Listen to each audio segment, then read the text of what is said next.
Genesis chapter 7.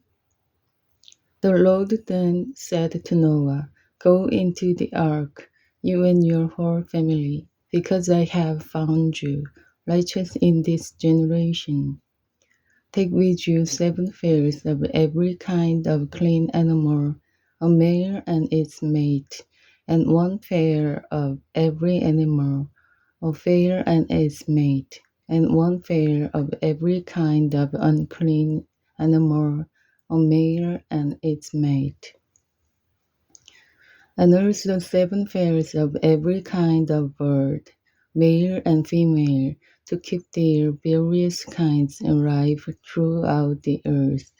7 days from now I will send rain on the earth for 40 days and 40 nights, and I will wipe from the face of the earth every living creature I have made."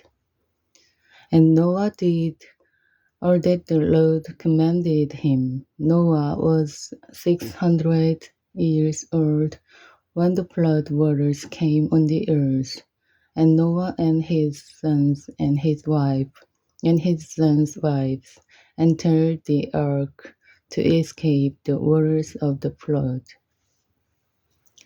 Pairs of clean and unclean animals, of birds, and of all creatures that move along the ground, male and female, came to Noah and entered the ark as God had commanded Noah.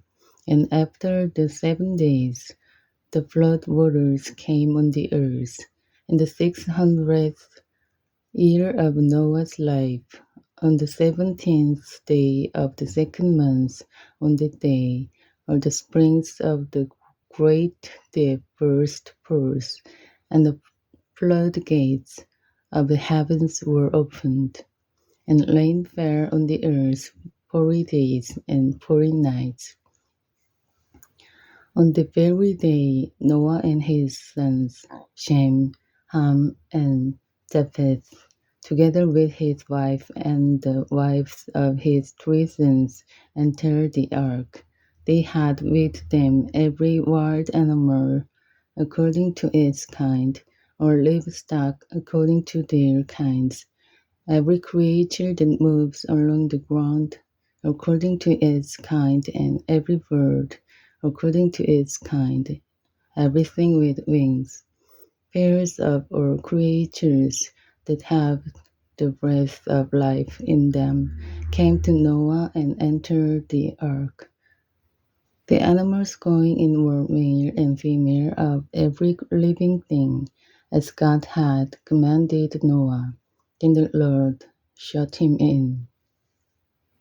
For 40 days the flood kept coming on the earth, and as the waters increased, they lifted the ark high above the earth.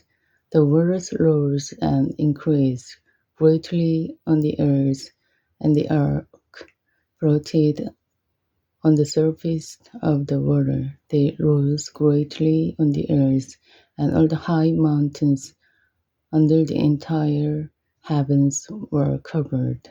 The waters rose and covered the mountains to a depth of more than 15 cubits. Every living thing that moved on land perished: birds, livestock, wild animals, all the creatures that swarm over the earth, and all mankind. Everything on dry land that had the breath of life in its nostrils died. Every living thing on the face of the earth was wiped out, people and animals, and the creatures that move along the ground, and the birds were wiped from the earth. Only Noah was left, and those with him in the ark. The waters flooded the earth for 150 days. Amen.